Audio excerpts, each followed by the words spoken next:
Hello, everybody. I'm Ryan Haas, the founder and webmaster of the Super Mario Brothers, the Movie Archive website.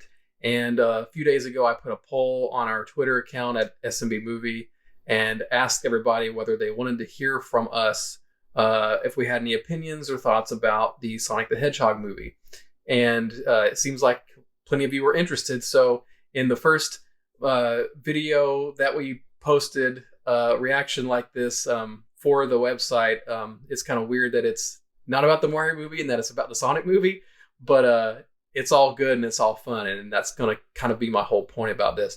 So I'm not as big of a fan of Sonic as Mario, clearly, but he's always kind of been an interesting video game icon to me, and I've always kind of just been a fan. So I was very interested and curious to see what the movie was going to be like, especially after the CGI changes happened last year. And we even put a really neat editorial on the website about the Sonic movie being a modern pantomime. So if you haven't checked that out, please do. It's a really nice article. So I went and saw it on Friday night on opening day at my local Alamo Draft House. And that's just a great place to see a movie.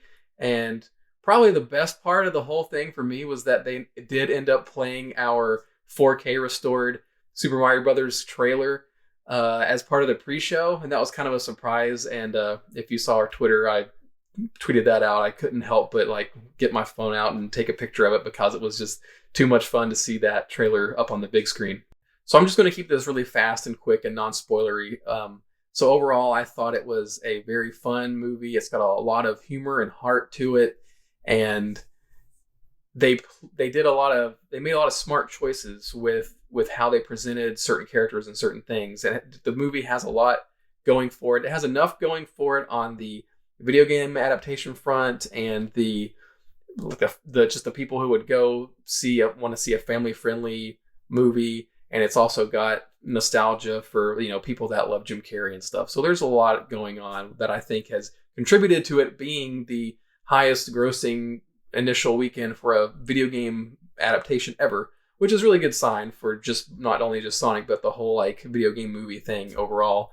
The audience that I was in at my draft house, it was 95% full, and the audience loved it. I'm not going to tell you what the mid-credits sequences are, but there are a couple of them, and they were really well received by the audience.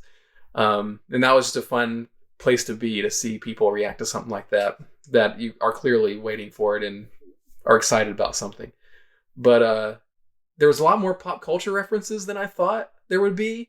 I don't know how much that'll have this hold up, years from now. But then again, this is a 1990s video game icon in the present day. And I think it was fun. It added some humor and levity to the movie. They, unlike Super Mario Brothers, they did what a lot of CG real life movies do these days, where they just take the CG character out and put them into our world. That's kind of one of the tropes. But what they do is they do that trope and they do it very well. So you're able to see a little bit of Sonic's world and some of his backstory, and then you just get put into the present day Earth kind of thing. But that keeps it character focused, and you get your grounding characters like James Marsden's character and his veterinarian girlfriend and everything like that. So and then they try, kind of like Mario again, they kind of try to give you moments. He has there's a suit up moment at some point in the movie, in the Mario Brothers movie, where they get the suits and they're really the Mario Brothers. There's a moment like that in the Sonic movie that was fun. And of course, Jim Carrey.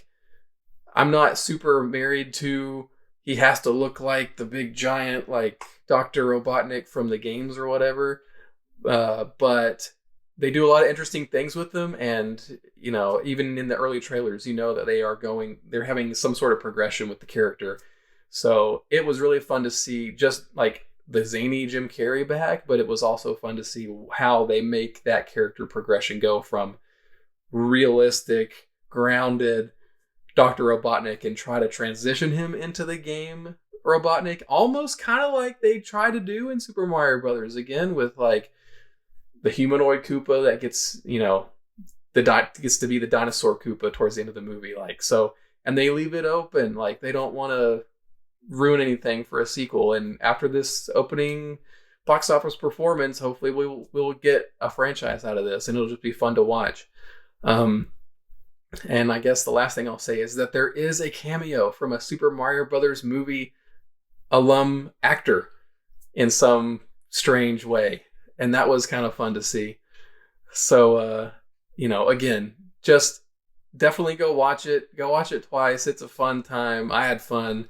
And I think it shows that there's room for this weird niche movie genre, with things like Detective Pikachu and the Sonic movie, and of course the upcoming live action Super Mario Brothers movie, or live action CG, like the new CG Super Mario Brothers movie.